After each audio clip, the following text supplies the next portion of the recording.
I remember that day so clearly. It was a sunny afternoon and I finally got to leave the hospital with my newborn son, Oliver. The fresh air outside was such a relief after being stuck in a sterile hospital room for months. My name's Eleanor, but everyone calls me Ellie. At 28, I had just become a mom. It was a tough journey with half my pregnancy spent in the hospital, holding on to hope. As we drove home, I watched Oliver sleeping peacefully in his car seat. My heart was full of love and relief. He was healthy, a miracle after all we'd been through. I couldn't wait for my husband, Daniel, to see us. I imagined a warm welcome, maybe even a little celebration. But reality hit hard when we pulled into the driveway. Daniel's car was there, but so were a few empty beer bottles strewn on the lawn. My stomach knotted. He'd taken time off to celebrate the birth of his son, but this wasn't what I expected. I hesitated at the door, holding Oliver close. "It's okay, Ellie," I told myself. Maybe he's just excited. The door swung open, and there was Daniel, leaning against the frame, a half-empty bottle in his hand. His eyes, usually so warm, now seemed distant, glazed over. "Hey, Ellie, you're back," he slurred, barely glancing at Oliver. "Daniel, I thought we could, I don't know, celebrate together." I tried to sound upbeat, but my voice shook. He looked at me, then really looked, and his face twisted into a sneer. "Celebrate? Look at you, Ellie. You've become a cow." The words hit me like a physical blow. I stood there, stunned, as he chuckled and repeated, "A cow, Ellie. That's what you are." I felt the tears welling up, but I fought them back. "Daniel, you're drunk. You don't mean that." But he just shrugged, still smirking. "Truth hurts, doesn't it? Go put the baby away and clean yourself up. You're a mess." I didn't respond. I couldn't.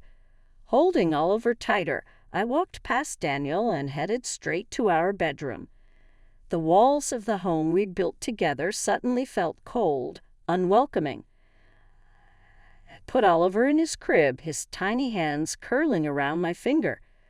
Looking at him, I felt a wave of love, but also a crushing sense of despair.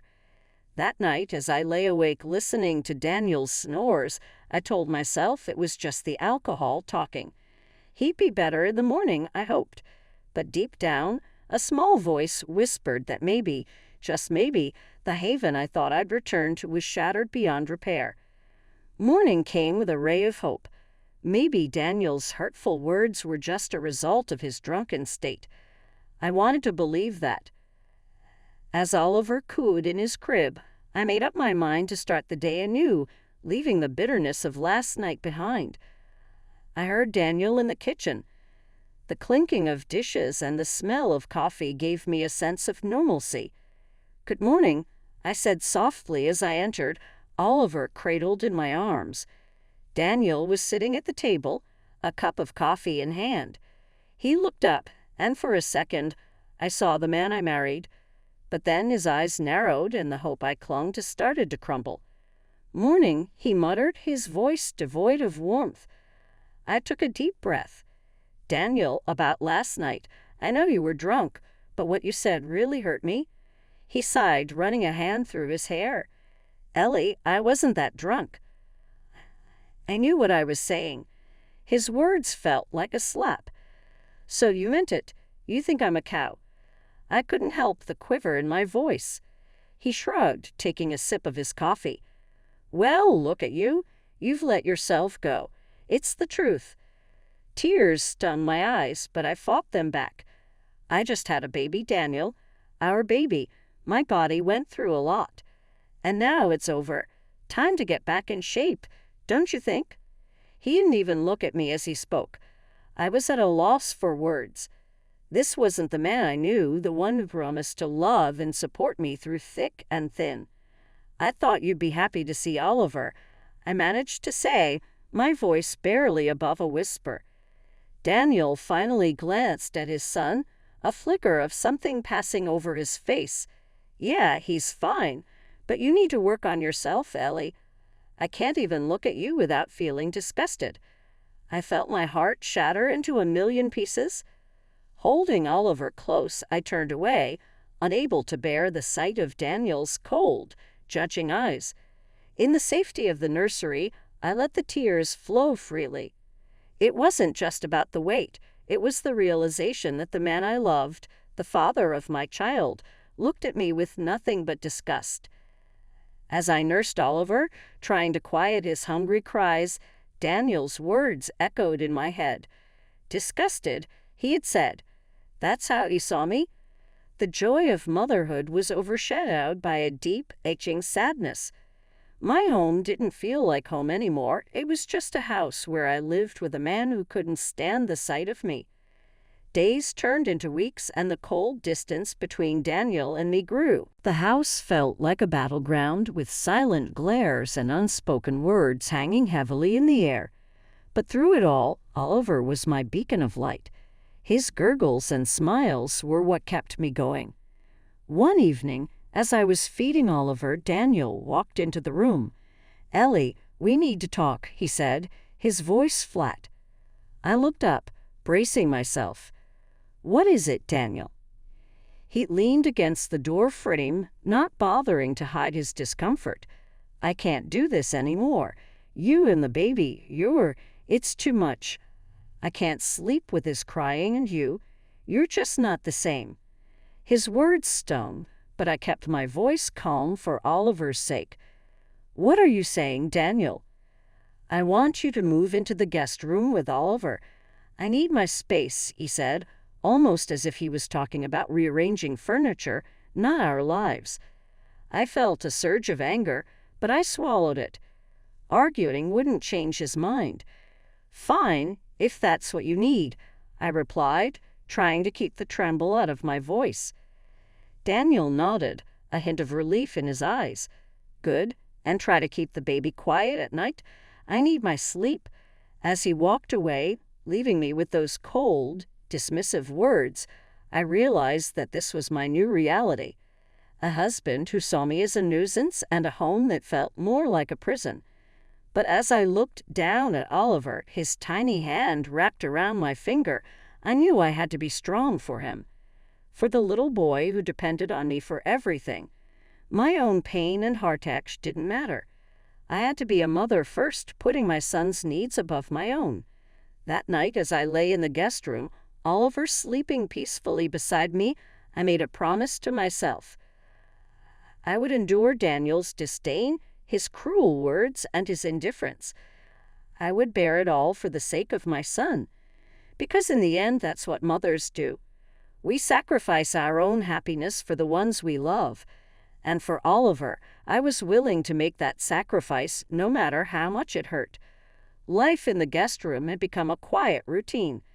Daniel and I barely spoke, our interactions limited to terse exchanges about Oliver's care. The house felt more like a silent battlefield than a home. Yet amid this chilly detachment, I found a quiet rebellion growing within me. Each day, I took Oliver out for long walks, seeking solace in the rhythm of my steps and his contented coos. I noticed small changes in myself. My face seemed a bit slimmer in the mirror, my clothes looser. It wasn't just a physical transformation. Something inside me was shifting too. I started doing push-ups and jumping rope during Oliver's naps. I didn't mention it to Daniel. This was my silent rebellion, a way of regaining some control in my life. Despite the changes in me, Daniel remained oblivious. He never commented on my weight loss. Instead, he focused on how much I ate. On weekends, when he got drunk, he would revert to his cruel jabs. "Look at you, eating like a cow." He'd slur, mocking me even as I tried to ignore him. The worst was when I breastfed Oliver. Daniel would moo mockingly, repeating the word cow with a sneer. Each time it felt like a knife twisting in my heart, but I swallowed the hurt, focusing solely on my son's needs. That period was a mix of pain and determination for me. Pain from Daniel's relentless insults and determination to continue my silent rebellion. It wasn't about him anymore. This journey was for me about reclaiming my self-worth and strength. Each night as I lay in bed, I realized that I was walking a path of transformation. I didn't know where it would lead, but I was determined to follow it. For Oliver. For myself. No matter what Daniel said or did, he couldn't take away the progress I was making. Step by step, day by day. A whole year had flown by since Oliver was born. During this time, I had quietly changed. My daily walks and exercises had become a sanctuary. In the mirror, a new version of me stared back, a version I was beginning to respect and love. Daniel's attitude, however, remained unchanged. His hurtful remarks continued, but their impact on me had lessened. I had built a fortress around my heart, focusing solely on my son and my well-being. One afternoon, as I fed Oliver, Daniel sauntered in. "Still on your health mission?" he asked, his voice dripping with disdain. "Yes," I replied calmly. "It's important for me and Oliver." He scoffed and left the room. I sighed, knowing his support was something I could no longer hope for.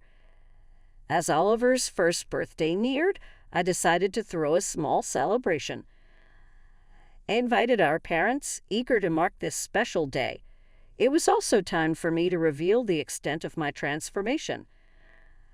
I chose a beautiful evening dress for the occasion, a stark contrast to the loose clothing I had been hiding in. When the day arrived, the reactions to my new appearance were heartwarming. My parents were overjoyed, tears glistening in their eyes. "You look incredible, Ellie," my mom said softly. Daniel's parents were equally astonished. "Ellie, you've changed so much," his mother exclaimed. Even Daniel seemed taken aback. His eyes widened as he stammered, "Ellie, you look really good." I thanked them, feeling a surge of pride. This journey was mine, and I'd come so far. The party was a joyous affair, with Oliver basking in the love and attention. As the evening wound down and Oliver drifted to sleep, I gathered our guests. "I have a surprise for everyone," I announced, my heart pounding. "Please don't leave just yet." Curious, they stayed. I took a deep breath and pulled out a small dictaphone. "This," I said, "is something I need to share." With that, I pressed play. As the dictaphone played, the room filled with Daniel's harsh words. Each cow and pig cut deeply. His mocking laughter at my post-pregnancy body, the way he moved when I breastfed Oliver, it was all there. My parents' faces turned to shock, their eyes widening with every insult they heard. Daniel's parents, too, seemed appalled, their expressions a mix of disbelief and sadness. Daniel stood frozen, his face pale as the recording played, his eyes darting around, looking for an escape that wasn't there. When it ended, there was a heavy silence. I turned off the dictaphone and looked around. My mom was the first to speak, her voice shaking. "Ellie, how could you bear this?" I shrugged, a sense of emptiness in my voice. For Oliver, I had to stay strong for our son. Daniel's mom was crying. "Daniel, how could you do this to Ellie?" Daniel stuttered, "Mom, I didn't mean it. It was just." "Just what, Daniel?" His dad interrupted, anger in his voice. "Just fun. Just words." I could see Daniel struggling to find words, his usual arrogance gone. His dad stood up, his jaw set firmly. "We raised you better than this, Daniel. We taught you to respect and love, not to hurt and belittle." The room felt heavy with disappointment and sorrow. Daniel looked at me, his eyes pleading. "Ellie, I'm sorry. I didn't realize I cut him off." "Sorry doesn't erase the pain, Daniel. It doesn't change what you did." There was more I wanted to say, more I needed to reveal. I took out my phone and opened the photo gallery. "There's something else," I said, my voice steady. I turned the screen towards them. The photos of Daniel with another woman were clear, their intimacy undeniable. The gasps were audible. My mom covered her mouth. tears streaming down her face. Daniel's dad stood up, his face red with anger. "You cheated on her, on top of everything else." Daniel was lost for words, his face a mask of guilt. I looked at him, feeling a mix of sadness and determination. "I have decided to file for divorce, Daniel. I can't live like this anymore." Daniel reached out, but I stepped back. "Please, Ellie, I can change. It's too late for that," I said firmly. "I'm doing this for me and for Oliver. We deserve better." The room was filled with a mix of emotions, anger, sadness, disbelief, but amidst all that, I felt a sense of relief. The truth was out, and I was ready to move forward, away from the pain and towards a new beginning. In the aftermath of the birthday party, my life felt like it had been upended. The truth was out, and there was no turning back. My decision to divorce Daniel had been met with a mix of support and concern from our families. My mom was the first to speak to me the next day. "Ellie, are you sure about this? Divorce is a big step." I nodded, feeling resolute. "Yes, Mom. I can't let Oliver grow up thinking it's okay to treat people like that." She hugged me, her embrace warm and reassuring. "We're here for you always." Daniel's parents called me too, his mom's voice thick with tears. "Ellie, we're so sorry. We never knew. It's not your fault," I assured her. "But I need to do what's best for me and Oliver." Daniel had been trying to reach me, leaving messages and texts. I didn't respond. I couldn't. There was nothing left to say. A few days later, I met with a lawyer to start the divorce process. She was sympathetic but professional. "You have a strong case, especially with the evidence of emotional abuse and adultery." "I just want it to be over," I admitted. "I want to start fresh." "I'll do everything I can to make it as smooth as possible," she promised. At home, I started packing Daniel's things.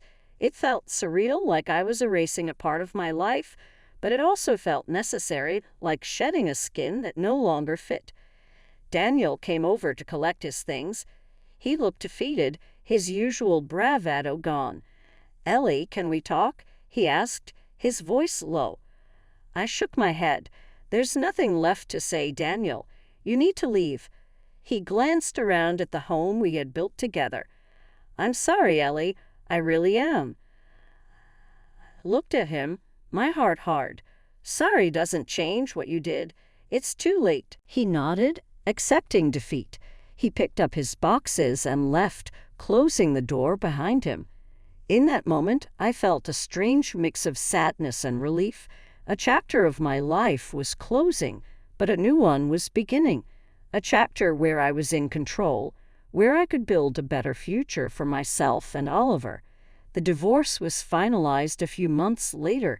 It was a strange feeling, seeing my marriage reduced to a few papers, but it was also liberating. I was officially free from Daniel's abuse, free to start anew. I moved into a smaller apartment with Oliver. It was cozy, filled with laughter and love. Decorated it with bright colors and framed photos of me and Oliver, our new haven. Mom visited often. One day she brought a cake to celebrate. "To new beginnings," she said, her eyes shining with pride.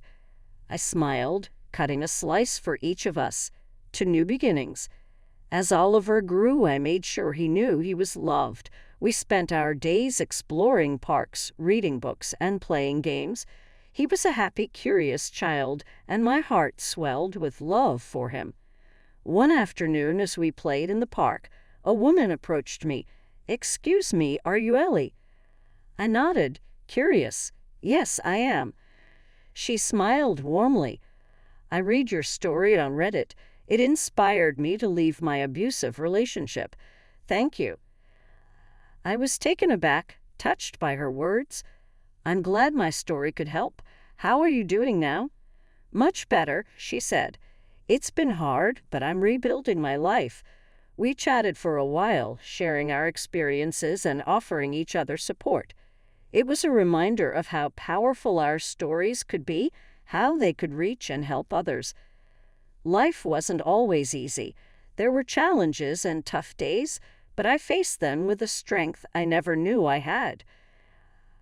I was no longer the woman who came home from the hospital to a drunken, abusive husband. I was a survivor, a mother, and a beacon of hope for others. I started writing more, sharing my journey on Reddit and other platforms. The responses were overwhelming. People from all over the world reached out, sharing their stories and thanking me for my honesty. One evening, as I put Oliver to bed, he looked up at me with his big, innocent eyes. "Mommy, you're my hero?" My heart melted. "And you're mine, Oliver. Always." After he fell asleep, I sat by his bed, watching him breathe softly. I thought about our journey, the pain and the triumphs. We had come so far. I whispered into the quiet room, "We made it, Oliver. We made it." And in that moment, I knew that no matter what life threw at us, we would face it together, with love and resilience echoing in our hearts.